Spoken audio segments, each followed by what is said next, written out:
Pedro Sánchez anuncia 16.000 millones en ayudas directas, rebajas de impuestos y créditos hasta el 30 de junio. El gobierno extenderá a todos los ciudadanos la ayuda de 20 céntimos por litro de carburante anunciada para los transportistas. Limitará las subidas de alquiler al 2%, ampliará el bono social y aumentará un 15% el ingreso mínimo vital durante 3 meses. El resultado de este plan de choque, que hoy les avanzo y que mañana aprobaremos en el Consejo de Ministros, cuenta con 5 ejes. El primero, medidas para ayudar a las familias, a los trabajadores, a las personas desplazadas, a los refugiados y refugiadas y la ayuda humanitaria. En segundo lugar, medidas para apoyar al tejido empresarial y económico. En tercer lugar, medidas en materia de transportes. Muchas de ellas ustedes ya las conocen porque fueron objeto de acuerdo con los transportistas la pasada semana. En cuarto lugar, algo muy importante, que son las medidas en materia de ciberseguridad. Y, por último, medidas en materia de energía, donde, evidentemente, lo más importante es el acuerdo logrado el pasado viernes en Bruselas. Creo que es un plan serio, ambicioso, complejo, evidentemente, porque la crisis es asimétrica y, por tanto, tenemos que afectar sobre determinados sectores. Pero el plan de respuesta que aprobará mañana el Consejo de Ministros y que va a durar hasta el próximo 30 de junio tendrá un coste aproximado de 6.000 millones de euros en ayudas directas y rebajas de impuestos, además de 10.000 millones de euros en créditos ICO para amortiguar el impacto de la crisis sobre las familias, las empresas de nuestro país. Por tanto, 6.000 millones de euros en ayudas directas y rebajas de impuestos y 10.000 millones de euros en créditos ICO para amortiguar el impacto de la crisis sobre las familias y sobre nuestras empresas. Hasta el 30 de junio, 16.000 millones de euros. Entrando en las medidas del primer eje, vamos a centrar los esfuerzos en la protección de las familias, en especial de los más vulnerables, y en concreto quiero citar las siguientes medidas. En primer lugar, la subida en el precio de los combustibles sabemos que afecta a todas las familias, no solamente a determinados sectores, sino a todas las familias, y por eso les anuncio que el Gobierno efectuará una bonificación mínima de 20 céntimos en cada litro de combustible hasta el 30 de junio. El Gobierno aplicará una rebaja de 15 céntimos y las petroleras un mínimo de 5 céntimos. Algunas de ellas ya han anunciado rebajas superiores y quiero agradecerles ese compromiso con su país. En segundo lugar, en el ámbito laboral vamos a tomar medidas para proteger el empleo, evitando el despido, y además las empresas podrán acudir a medidas de flexibilidad interna, como los ERTEs, que también han funcionado durante la pandemia. En tercer lugar, en materia de vivienda y de forma excepcional, para evitar subidas elevadas que perjudiquen a las familias arrendatarias, las revisiones de los alquileres durante los próximos 3 meses tendrán un límite del 2%. Y además, para ayudar a las familias más desfavorecidas, el Gobierno de España aumentará un 15% durante los próximos 3 meses la cuantía de la ayuda del ingreso mínimo vital. Y del mismo modo, más de 600.000 familias adicionales podrán acogerse al bono social eléctrico, llegando así a los casi 2 millones de hogares protegidos con este bono. Y por último, como ya conocen, extendemos hasta el 30 de junio las medidas fiscales vinculadas a la factura de la luz. En concreto, lo saben ustedes, el tipo de IVA seguirá al 10% para los pequeños consumidores, el impuesto especial a la electricidad al 0,5%, así como la suspensión del impuesto de la generación eléctrica.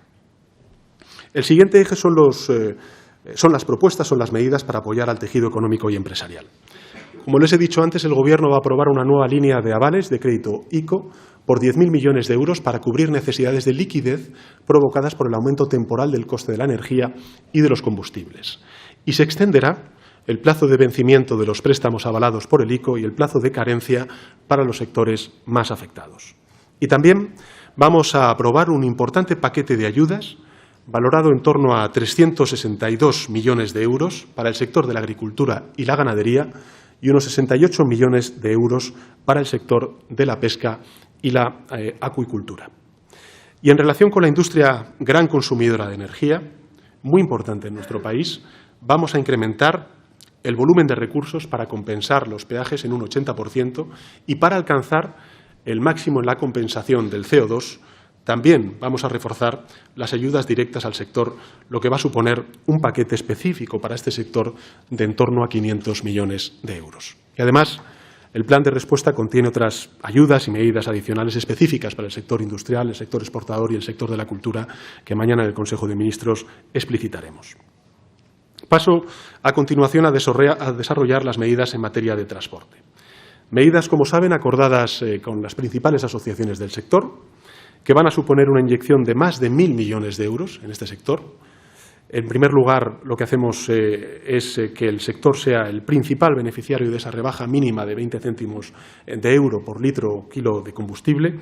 En segundo lugar, como saben ustedes, con un fondo de 450 millones de euros para otorgar ayudas directas a las empresas del transporte, de las mercancías, de los pasajeros, en función del tipo de vehículo.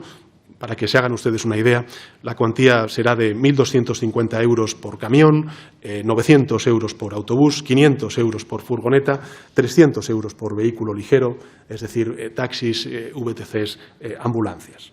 Y, en tercer lugar, acortaremos de 3 meses a 1 mes el plazo de devolución del impuesto sobre hidrocarburos para aumentar la liquidez de los profesionales. Y, por último, aprobaremos una ley que permita a los transportistas trabajar con un precio justo, como ya hicimos con los agricultores, con los ganaderos, en la Ley de Cadena Alimentaria. En materia de ciberseguridad, las actuaciones se van a centrar en 3 ejes principales de acción. En primer lugar, vamos a aprobar un nuevo plan de ciberseguridad a escala nacional, dotado con un presupuesto de más de 1.000 millones de euros, que contempla más de 150 actuaciones esenciales para garantizar la ciberseguridad a escala nacional. En segundo lugar, se va a constituir un centro de operaciones de ciberseguridad de la Administración General del Estado y también de sus organismos públicos. Y, en tercer lugar, vamos a fortalecer la seguridad de las nuevas redes de comunicaciones electrónicas 5G, capaces de prestar servicios imprescindibles en varios ámbitos, como es, por ejemplo, el del transporte, la energía o el de la medicina. Y, finalmente, las medidas en materia energética. Como saben, la semana pasada, el pasado viernes, el Consejo Europeo reconocía la excepción ibérica y, por tanto, la posibilidad de que sus 2 gobiernos, el Gobierno de España y el Gobierno de Portugal, pudieran adoptar medidas excepcionales y limitadas en el tiempo para reducir los precios, dada la condición especial de la península ibérica como una isla energética. Pues bien, esta misma semana, ambos países, les anuncio, vamos a presentar a la Comisión Europea una medida excepcional y temporal de fijación de un precio de referencia del gas que se utiliza para la producción de electricidad. Con esta medida, que no supone subvencionar al gas, que no rompe los incentivos para las renovables, que es uno de los principales objetivos del Gobierno de España, tampoco los flujos eléctricos entre países y que, en definitiva, no distorsiona el mercado de la electricidad de Europa, nos va a permitir a ambos gobiernos, a la península ibérica, rebajar significativamente los precios de la electricidad de forma inmediata. Tengo, señoras y señores, el convencimiento de que la aprobación por parte de la Comisión Europea se va a producir en un muy breve plazo de tiempo y al día siguiente será aprobada en el Boletín Oficial del Estado con efectos inmediatos sobre las facturas de la luz de nuestros conciudadanos. La segunda medida es la actualización del régimen retributivo específico de la producción de energía eléctrica a partir de las fuentes de energía renovables. Cogeneración, residuos, en definitiva, el conocido como RECORE. Esta medida supondrá una rebaja de cargos del sistema eléctrico de en torno a 1.800 millones de euros este año y lo que nos va a permitir es que dichos cargos se reduzcan hasta el 55% en el año 2022. Con ello, vamos a reducir aún más el precio final de la electricidad, lo que, sin duda alguna, va a aliviar el esfuerzo que está realizando la ciudadanía, las industrias y las empresas en nuestro país.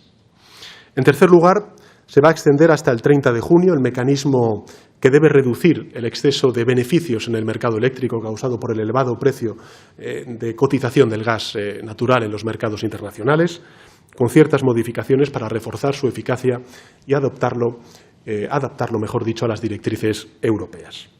Quisiera subrayar que estas 3 importantes medidas van a ser también completadas con otras medidas regulatorias para fomentar y para acelerar el despliegue de energías renovables, el ahorro energético y garantizar el suministro energético.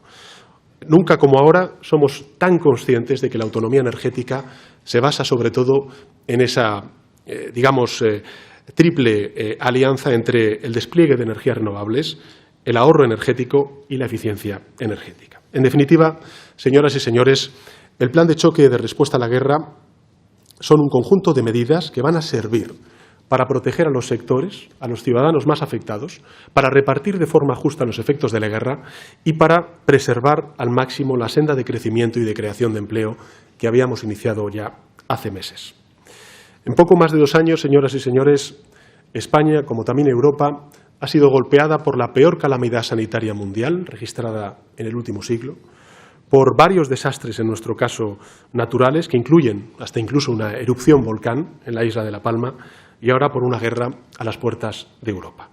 Y la pregunta, por tanto, que debemos hacernos es la siguiente: ¿qué más tiene que ocurrir para que respondamos unidos? ¿Qué más tiene que suceder para dejar de lado las rencillas, los sectarismos y sumar fuerzas? Esa es la política que va a desplegar el Gobierno. La política de la unidad, la política de la determinación y la política de la justicia. Porque vamos a actuar con justicia, vamos a actuar con determinación y vamos a actuar buscando la unidad. Porque Europa, señoras y señores, está unida en la respuesta a Putin. Y España también debe estar unida en la respuesta a Putin. La última conferencia de presidentes y presidentas del pasado 13 de marzo en la isla de La Palma creo que fue un buen ejemplo en ese sentido. Pusimos todos los presidentes y presidentas de manifiesto la solidaridad del conjunto de la sociedad española y la voluntad común de responder a esta grave situación que solamente ha creado una persona y hacer frente a todas sus consecuencias unidos. Ahora lo que solicito a todos los actores políticos, institucionales y sociales, que nos unamos detrás de este plan de choque de respuesta al impacto económico y social de la guerra. Les pido que podamos compartir, esta vez sí, el sentido del mejor patriotismo, que es comprometer a nuestro país en una causa justa y salir adelante con orgullo. Las dificultades, sin duda, serán extraordinarias, pero sabemos que los valores europeos, que por cierto son los valores que están inscritos en nuestra Constitución española, son a la vez la única senda de prosperidad posible. Muchísimas gracias por su atención y gracias a los organizadores de este evento.